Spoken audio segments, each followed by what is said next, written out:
আসসালামু আলাইকুম রহমতুল্লাহি অবরকাতুহু। সম্মানিত দর্শক, বাংলাদেশের রাজনৈতিক অবস্থা, এখানে কাউকে সমর্থন দেওয়া কিংবা কাউকে ক্ষমতাচ্যুত করা এবং এদেশে যারা রাজনীতি করছেন, রাজনীতিবিদ, তাদের হাতে আসলে কতটুকু ক্ষমতা রয়েছে এই বিষয়গুলো নিয়ে আলোচনা করব। আপনারা জানেন যে এই বিএনপি ক্ষমতায় আসার আগে খুব জনপ্রিয় একটা স্লোগান ছিল, দিল্লি না, পিন্ডি না, ঢাকা ঢাকা ঢাকা, এরকম একটা কথা। তারপরে দিল্লিও না, পিন্ডিও না, মানে পাকিস্তানও না, দিল্লিও না, পিন্ডিও না, রাওয়ালপিন্ডিও না। পিন্ডি তো এখন নাই, এখন সেটা ইসলামাবাদে চলে আসছে, কিন্তু ওইভাবে বলার চেষ্টা করল। আরেকটা স্লোগান ছিল, সবার আগে বাংলাদেশ, বাংলাদেশ ফার্স্ট। আরেকটা স্লোগান ছিল, আই হ্যাভ এ প্ল্যান। এরপর ওটা চলে গেল, উই হ্যাভ এ প্ল্যান। এর বাইরে জামাতের যারা ইনফ্লুয়েন্সার ছিল তারা ইনকিলাব জিন্দাবাদ, ইনকিলাব জিন্দাবাদ এই কথাটা বলার চেষ্টা করত। আর জামাতের ওই যে প্রচার প্রপাগান্ডা, আমরা ভালো মানুষ, আমাদেরকে ভোট দিলে দেশের উপকার হবে, এমনকি জামাত ইসলামে ভোট দিয়ে যদি কেউ একটা বিড়ি টানে সেটাও নাকি জান্নাতের, এরকম কথাবার্তা নানা রকম নির্বাচনকে কেন্দ্র করে, নির্বাচনের আগে পরে জয়লাভের জন্য অনেক অনেক কথা বলেছে।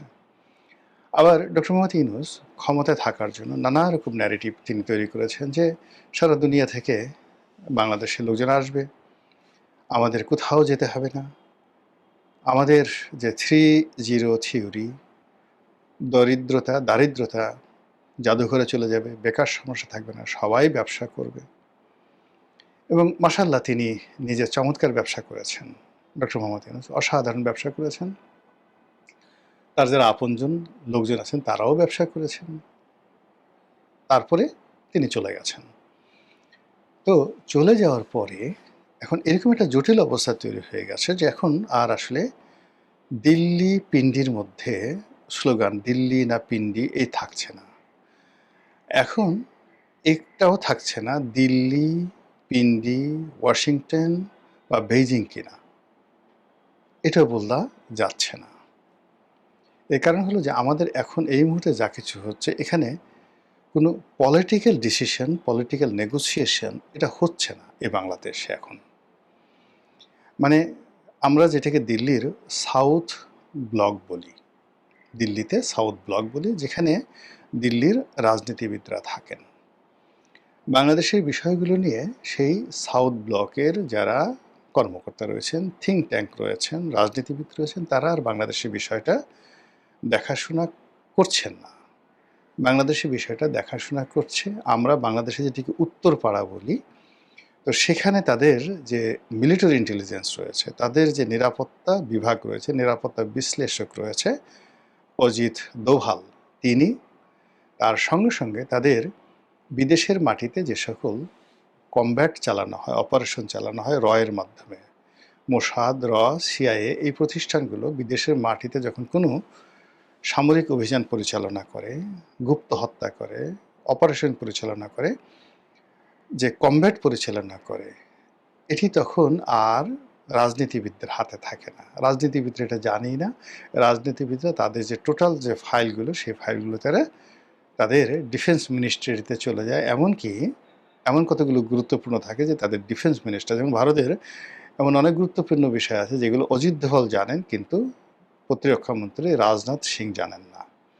আবার পাকিস্তানের অনেকগুলো বিষয় রয়েছে যেগুলো সেনাপ্রধান জানেন, অসীম মুনির জানেন, কিন্তু প্রধানমন্ত্রী জানেন না। এবং এইটা যে কতটা গুরুত্বপূর্ণ, এটা আবুল মনসুর আহমদের আমার দেখা রাজনীতির যে 40 বছর, সেই বইতে তিনি খুব চমৎকারভাবে বর্ণনা করেছেন। তিনি অল্প কয়েকদিনের জন্য ভারপ্রাপ্ত প্রধানমন্ত্রী ছিলেন, যখন হোসেন সৈয়দ সোহরাওয়ার্দী আমেরিকাতে গিয়েছিলেন, বেশ কিছুদিনের জন্য তাকে ভারপ্রাপ্ত প্রধানমন্ত্রী করা হয়েছিল। ঠিক ওই সময়টাতে তিনি যখন কিছু সামরিক গুরুত্বপূর্ণ নথি দেখতে চাইলেন, স্থাপনা দেখতে চাইলেন, তখন তাকে জানানো হলো যেটা আপনি তো দূরের কথা নির্বাচিত প্রধানমন্ত্রী, তাকেও জানানো হয় না, এবং এই সমস্ত জায়গাতে কখনো রাজনীতিবিদদের ঢুকে দেওয়া হয় না। ইট ইজ অ্যাবসলিউটলি মিলিটারির বিষয়।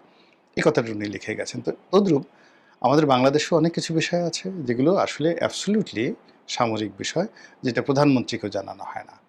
আবার ভারতও আছে, পাকিস্তান আছে, ইভেন আমেরিকাতেও আছে। এখন বাংলাদেশের যে বিষয়গুলো আছে এই মুহূর্তে, বাংলাদেশের বিষয়গুলো আছে সেটা পলিটিক্যাল সলিউশন বা পলিটিক্যাল যে মানে ইনফ্লুয়েন্স, এই ইনফ্লুয়েন্সের পর্যায়ে নেই। যখন একটা রেজিম চেঞ্জ হয়, যেমন বাংলাদেশের শেখ হাসিনার যে রেজিমটা চেঞ্জ হয়েছে, এই রেজিমটা চেঞ্জ হওয়ার পিছনে জো বাইডেন বা তাদের পররাষ্ট্রমন্ত্রী যারা ছিলেন তাদের ভূমিকার চাইতে এখানে যেটা বন্ধ করা হয়েছে রিসেন্টলি সেটা হলো তাদের একটা প্যাসিফিক কমান্ড ছিল, ইন্দো প্যাসিফিক কমান্ড। তো সেই ইন্দো প্যাসিফিক কমান্ডের নেতৃত্বে যারা মিলিটারি বিশেষজ্ঞ ছিলেন তারা এটা হ্যান্ডেল করবে। যদি ডিপ স্টেট, পাকিস্তানও ঠিক সেম ঘটনা ঘটেছে, অর্থাৎ ইন্দো প্যাসিফিক কমান্ড থেকে সেটা আসছে। ইন্দো প্যাসিফিক কমান্ডের সঙ্গে সরাসরি পেন্টাগনের যোগাযোগ, আর পেন্টাগনেরই একটা অংশ হলো সিআইএ। আর সিআইএর দুটো শাখা আছে, একটা হলো পলিটিক্যাল শাখা আর একটা হলো মিলিটারি শাখা। মিলিটারি শাখা সরাসরি সামরিক বাহিনী কর্তৃক নিয়োজিত হয়, আর পলিটিক্যাল যে বিষয়টি সেটি প্রেসিডেন্ট ডোনাল্ড ট্রাম্প তার ইচ্ছা মতো সিআইএর প্রধান বা নিরাপত্তা বিশ্লেষক যেমন তুলসী গ্যাবার্ডকে নিয়োগ দেওয়া হয়েছিল ঠিক ওই রকমভাবে নিয়োগ দেওয়া হয়। তো সেই দিক থেকে যদি বাংলাদেশে ডিপ স্টেট পলিসি আমেরিকা করে থাকে এবং সেটা করেছে, ডোনাল্ড ট্রাম্প বলেছেন, তাহলে এটা আর হোয়াইট হাউসের বিষয় নেই, এটা আর ওয়াশিংটনের বিষয় বলা যাবে না, এটা পররাষ্ট্র মন্ত্রণালয়ের বিষয় বলা যাবে না, এটা মার্কিন যাকে বলা হয় ডিপার্টমেন্ট অফ জাস্টিস সেটার বিষয় বলা যাবে না, এটা সিনেট অফ মানে সিনেটে আছে বা কংগ্রেসে আছে, কংগ্রেসের বিলের মধ্যে জড়িত না, এটা অ্যাবসলিউটলি 100% পেন্টাগনের হাতে চলে গেছে। তো যখন পেন্টাগন তার শক্তিমত্তা, মিলিটারি ইন্টেলিজেন্স এগুলো ব্যবহার করে অনেকটা সেমি যুদ্ধ, গেরিলা যুদ্ধ কিংবা একটা দেশকে উত্তপ্ত করার ক্ষেত্রে, সেখানে আক্রমণ পরিচালনা করার ক্ষেত্রে যা কিছু করে, তখন সেই সকল দেশ মোটামুটি একটা যুদ্ধ ঝুঁকির মধ্যে থাকে, অভ্যন্তরীণ কিংবা বহির্শত্রু এরকম একটা যুদ্ধের মধ্যে থাকে। যেমন এখন যেটা তাইওয়ানের বিষয়টা বা ইরানের বিষয়টা, ইউক্রেনের বিষয়টা, এটা আসলে ডোনাল্ড ট্রাম্পের উপর নির্ভর করে, সে শুধুমাত্র বকর বকর করছে, পুরো বিষয়টি আসলে নির্ধারিত হচ্ছে পেন্টাগন থেকে। কাজে আমাদের দেশে ফার্স্ট থিং হলো আপনাকে বিশ্বাস করতে হবে যে কোনো আপনার ডিপ স্টেট নেই, কোনো ডিপ স্টেট ছিল না, নাথিং। তাহলে আমেরিকার সাথে যে বাংলাদেশের সম্পর্ক ঢাকা ভার্সেস ওয়াশিংটন হবে। আর যদি এখানে ডিপ স্টেট থাকে তাহলে আপনি বলবেন Dhaka versus Pentagon, Dhaka versus, এর বাইরে কোনো দাড়ি কমা সেমিকোলন কিচ্ছু নেই। আর আমাদের যারা রাজনীতিবিদ তারা যতই মার্কিন পররাষ্ট্র দপ্তরে দৌড়াক, ডোনাল্ড ট্রাম্পের অফিসে দৌড়াক, লবিস্টের পিছনে দৌড়াক, কিন্তু এটা সামরিক চ্যানেলে যতক্ষণ না পর্যন্ত এটা নেগোসিয়েশন না হবে ততক্ষণ পর্যন্ত এই যে একটা গ্যারাকল জাতাকল এর মধ্যে থেকে আমেরিকার জায়গা থেকে আমরা বেরোতে পারবো না। এই গেল আমেরিকা অর্থাৎ পেন্টাগন। Secondly Mossad.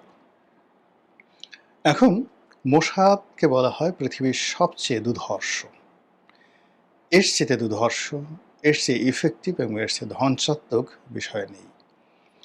মোসাদ যেখানে তাদের স্বার্থ আছে সেখানে যে তারা হস্তক্ষেপ করে, নট লাইক দ্যাট। মোসাদ কিছু কিছু জায়গাতে তারা তাদের একটা বাফার জোন গড়ে তোলে, সেফ জোন গড়ে তোলে, এবং তাদের জন্য সেই সেফ জোনটি এই মুহূর্তে পৃথিবীর সবচেয়ে বাফার এবং সেফ জোনটি হলো ভারত। এবং সেই ভারতের যে সেফ জোনটি এটি আমেরিকাও মেনে নিয়েছে, কিন্তু ইরান এটা মানছে না। আপনি দেখেন এই যে এখন ইরানের সাথে আবার নতুন করে যুদ্ধ হলো এবং ভারতীয় জাহাজগুলো সেখানে বন্ধ করে দিয়েছে, এবং তারা নরেন্দ্র মোদীকে ডাইরেক্ট বলেছে যে তুমি যদি তোমার এই বাফার জোনটি ওখান থেকে না সরাও তাহলে সেখান থেকে সরাসরি আমরা এখান থেকে আমাদের জানা আছে যে কোথায় তোমরা ড্রোন উৎপন্ন করছো ইসরায়েলের জন্য, কোথায় তোমাদের অফিস আছে, কি আছে, ডাইরেক্ট আমরা এখান থেকে তোমাদেরকে আক্রমণ করব।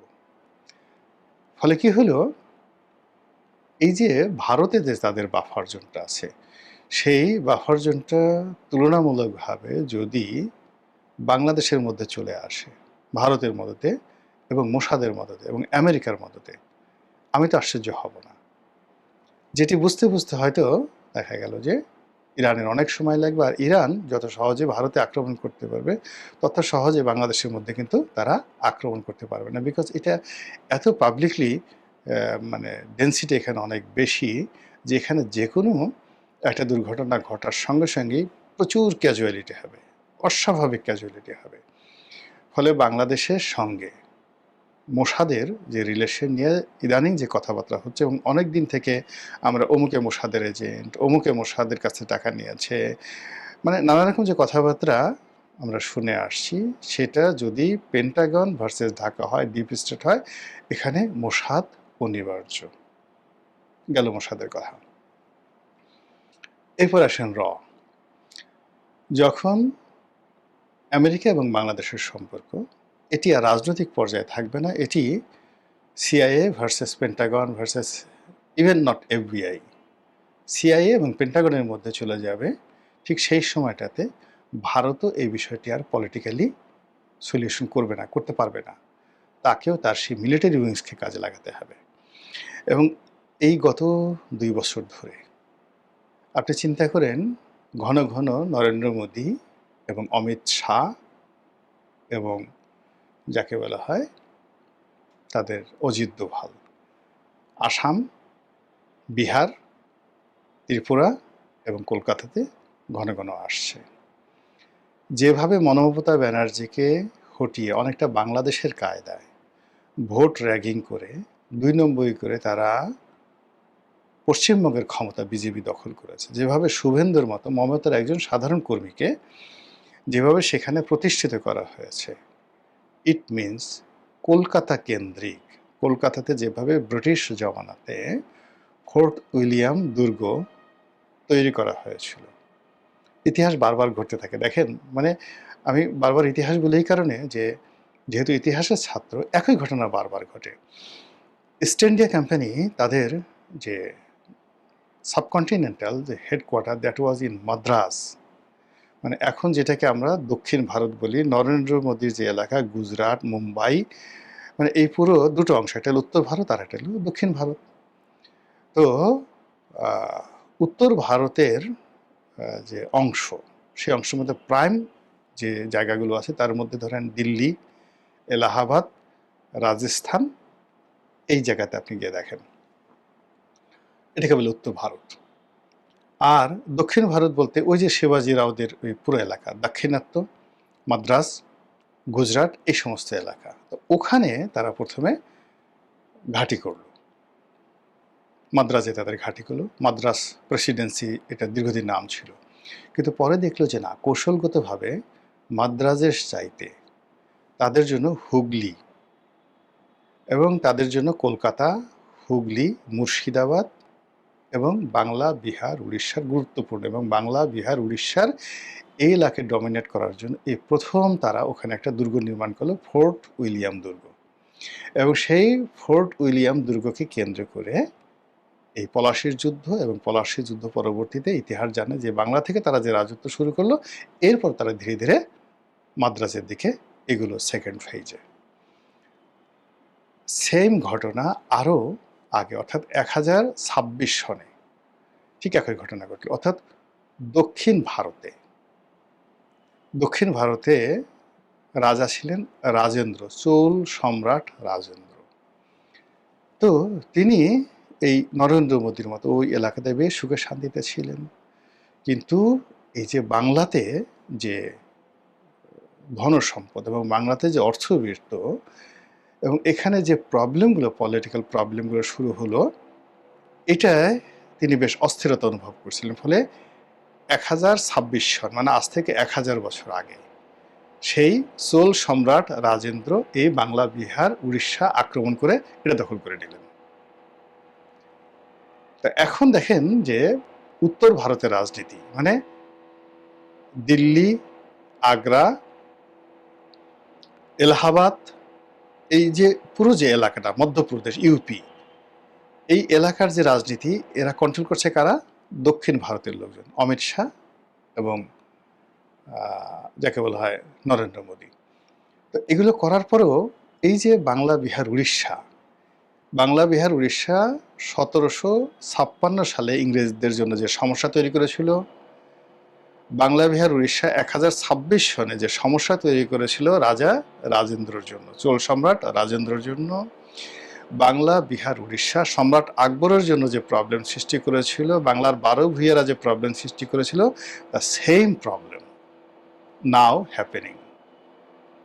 এই জন্য ভারত কি করছে, তার মিলিটারি কমব্যাটগুলো, স্থাপনাগুলো এখন এই পশ্চিমবঙ্গ, বিহার, উড়িষ্যা, ত্রিপুরা, আসাম।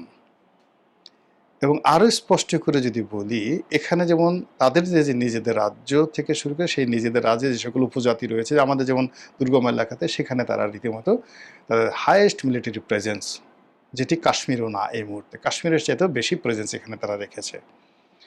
আর আমাদের যে সীমান্ত, আমাদের সীমান্তে তারা এই গত 2 বছর যাবৎ যে মানে মিলিটারি যে উপস্থিতি, সেই উপস্থিতিতে তারা মানে এখান থেকে তারা যদি মুভ করতে চায়, উইদিন 1 ঘন্টায় তারা মুভ করতে পারবে। তাদের এয়ারফোর্স, তাদের নেভাল ফোর্স এবং তাদের স্থলবাহিনী, ক্যাভারি, মানে আমরা যেটাকে বলে গো টাওয়ার, এটাকে এখন মানে ইনফ্যান্ট্রি বলা হয়, পদাতিক বাহিনী।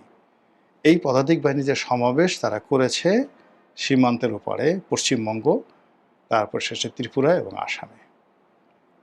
একটু যদি আপনাদের স্যাটেলাইট ইমেজ থাকে, একটু দেখে নেন যে ওখানে আসলে কি হচ্ছে সীমান্তের ওপারে, জাস্ট একটু দেখে নেন। এটা খুব সহজ, খুব সহজ, যে কোনো লোক এটা করতে পারে। একটু দেখে নেন, তাহলে বুঝতে পারবেন যে বাংলাদেশ সীমান্তে ভারত আসলে কি করছে। একদিকে বঙ্গোপসাগর, অন্যদিকে সব মিলিয়ে আমরা কি একটা অবস্থার মধ্যে আছি, একবার একটু বোঝার চেষ্টা করেন। আমাদেরকে একটু সতর্ক হতে হবে না? তথ্য ডাটা জানতে হবে না? নিজেদের যে পায়ে যতটুকু শক্তি আছে সে শক্তি দাঁড়াতে হবে না?